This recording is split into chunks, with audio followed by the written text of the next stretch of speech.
Police ಠಾಣೆಯ ಗಲಭೆ ಪ್ರಕರಣಕ್ಕೆ ಸಂಬಂಧಪಟ್ಟಂತೆ 1000ಕ್ಕೂ ಹೆಚ್ಚು ಆರೋಪಿಗಳ ವಿರುದ್ಧ ಎಫ್ಐಆರ್ ಆಗಿರುವಂತದ್ದು. ಗಲಭೆಯಲ್ಲಿ ಇದ್ದವರು 1000ಕ್ಕೂ ಹೆಚ್ಚು ಜನ, ಅವರ ಮೇಲೆ ಪ್ರತಿಯೊಬ್ಬರ ಮೇಲೆ ಕೂಡ ಎಫ್ಐಆರ್ ಆಗಿದೆ.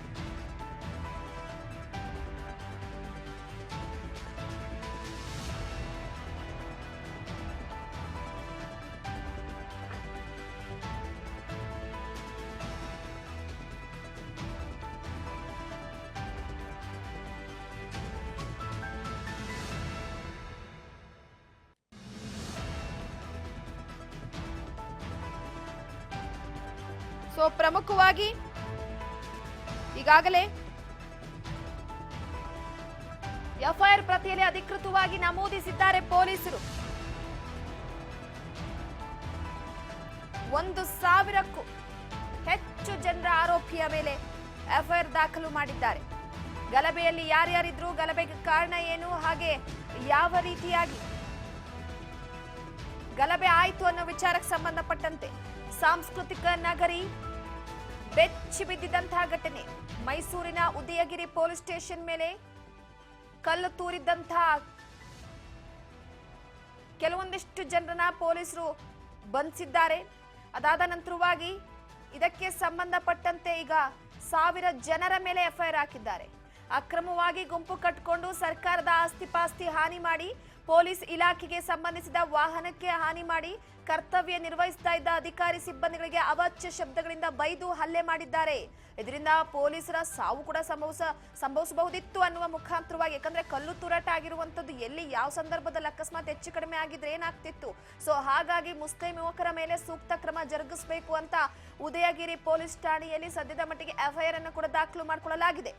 ಸೊ ಹಾಗಾಗಿ ಆರೋಪಿಗಳನ್ನ ಬೇಟೆಯಾಡೋದಕ್ಕೆ ಸಿಸಿಬಿ ಪೊಲೀಸರು ಫೀಲ್ಡ್ಗಿಳಿದಿದ್ರು. ಕಲ್ಲು ತೂರಾಟ ನಡೆಸಿದಂತ ಹೆಚ್ಚು ಜನರ ಗುರುತನ್ನ ಪತ್ತೆ ಹಚ್ಚಿ, ಅದಾದ ನಂತರವಾಗಿ ಅವರ ಲೀಸ್ಟ್ ಅನ್ನ ರೆಡಿ ಮಾಡಿಕೊಂಡು ಕೆಲವೊಂದಿಷ್ಟು ಜನನನ್ನ ಬಂಧಿಸಿ, ಈಗ 1000ಕ್ಕೂ ಹೆಚ್ಚು ಜನರ ಮೇಲೆ ನೋಡಿ 1000 ಜನ ಜಮಾಯಿಸಿದ್ರು ಪೊಲೀಸ್ ಸ್ಟೇಷನ್ ಮುಂದೆ.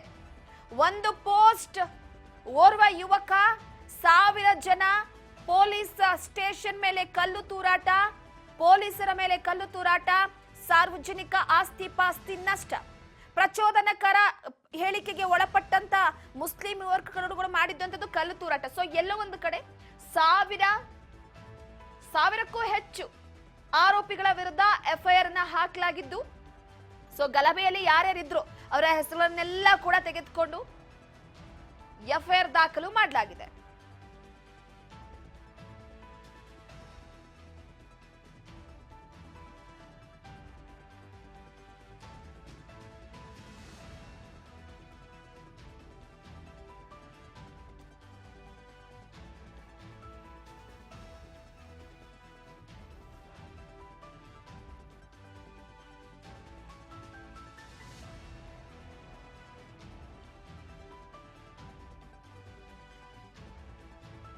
ಈ ಬಗ್ಗೆ ಮತ್ತಷ್ಟು ಅಪ್ಡೇಟ್ ಕೊಡ್ತಾರೆ ನಮ್ಮ ಮೈಸೂರು ಪ್ರತಿನಿಧಿ ಪುಟ್ಟಸ್ವಾಮಿ ಸಂಪರ್ಕದಲ್ಲಿದ್ದಾರೆ. ಪುಟ್ಟಸ್ವಾಮಿ ಅವರೇ, ನೋಡಿ, ಪ್ರಮುಖವಾಗಿ ಉದಯಗಿರಿಯಲ್ಲಿ ನಡೆದಂತಹ ಒಂದು ಗಲಭೆ ಈಗ ಸದ್ಯದ ಮಟ್ಟಿಗೆ ರಾಜ್ಯದಲ್ಲಿ ಸಾಕಷ್ಟು ಸುದ್ದಿ ಮಾಡ್ತಾ ಇದೆ. ಈಗ ಇಲ್ಲಿವರೆಗೂ ಕೂಡ ಪೊಲೀಸ್ನವರು ಈ ಕೃತ್ಯಕ್ಕೆ ಕಾರಣವಾದವರ ಮೇಲೆ ಅವರನ್ನ ಬಂಧಿಸಿ ಎಫ್ಐಆರ್ ಕೂಡ ಮಾಡ್ತಾ ಇದ್ರು. ಸುಮಾರು 1000ಕ್ಕೂ ಹೆಚ್ಚು ಜನರ ಮೇಲೆ ಎಫ್ಐಆರ್ ಆಗಿದೆ ಅಂತ ತಿಳಿದು ಬರ್ತಾ ಇದೆ. ಬಗ್ಗೆ ಮಾಹಿತಿ ಕೊಡೋದಾದ್ರೆ ರೂಪಾ, ಏನು ಮೊನ್ನೆ ನಡೆದಂತಹ ಏನು ಒಂದು ಅವಹೇಳನಕಾರಿ ಪೋಸ್ಟ್ ಸಾಮಾಜಿಕ ಜಾಲತಾಣದಲ್ಲಿ ಹರಿದು ಬಿಟ್ಟಂತಹ ವಿಚಾರವಾಗಿ ಸೊ ಆತನನ್ನ ಅರೆಸ್ಟ್ ಮಾಡಿ ಆತನ ಮೇಲೆ ಎಫ್ಐಆರ್ ಮಾಡಲಾಗಿತ್ತು. ಅದಾದ ನಂತರ ಈ ಒಂದು ಪ್ರಕರಣವನ್ನ ಸಿಸಿಬಿಗೆ ವಹಿಸಿದ ನಂತರ ನಿನ್ನೆ 8 ಜನರನ್ನ ಅರೆಸ್ಟ್ ಮಾಡಲಾಯಿತು. ಯಾವ ವಿಚಾರವಾಗಿ ಅಂತ ಹೇಳಿದ್ರೆ, ಸ್ಟೇಷನ್ಗೆ ಕಲ್ಲು ಎಸೆಯುವಂತಹ ಕಲ್ಲನ್ನು ಎಸೆದಿದ್ರು. ಸೊ ಮತ್ತು ಅಲ್ಲಿ ಡಿಎಸ್ಪಿ ಅವರ ಕಾರಿಗೂ ಕೂಡ ಕಲ್ಲು ಎಸೆತವನ್ನ ಮಾಡಿದ್ರು. ಆ ಪ್ರಕರಣಕ್ಕೆ ಸಂಬಂಧಿಸಿದಂತೆ ಅಲ್ಲಿದ್ದಂತಹ ಸಿಸಿ ಫುಟೇಜ್ಗಳನ್ನ ವಶಪಡಿಸಿಕೊಂಡು ಅಕ್ಕಪಕ್ಕದಲ್ಲಿದ್ದಂತಹ ಅಂಗಡಿಗಳಿಂದ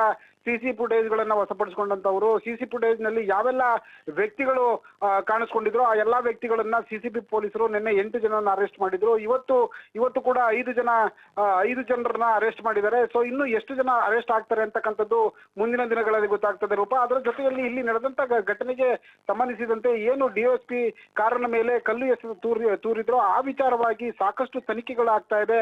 ಸಿಸಿಬಿ ಪೊಲೀಸರು 2 ತಂಡಗಳಾಗಿ ರಚನೆ ಮಾಡಿಕೊಂಡು ಆ ಎಲ್ಲ ಸಿಸಿ ಫುಟೇಜ್ಗಳನ್ನ ವಶಪಡಿಸಿಕೊಂಡ ನಂತರ ಅಲ್ಲಿರ್ತಕ್ಕಂತಹ ಛಾಯಾಚಿತ್ರಗಳನ್ನ ವೀಕ್ಷಣೆ ಮಾಡಿದ ನಂತರ ಒಬ್ಬೊಬ್ಬರಾಗಿ ಮನೆಗೆ ದಾಳಿ ಮಾಡಿ ಆ ವ್ಯಕ್ತಿಗಳನ್ನ ಅರೆಸ್ಟ್ ಮಾಡ್ತಿರ್ತಕ್ಕಂಥದ್ದು ರೂಪ.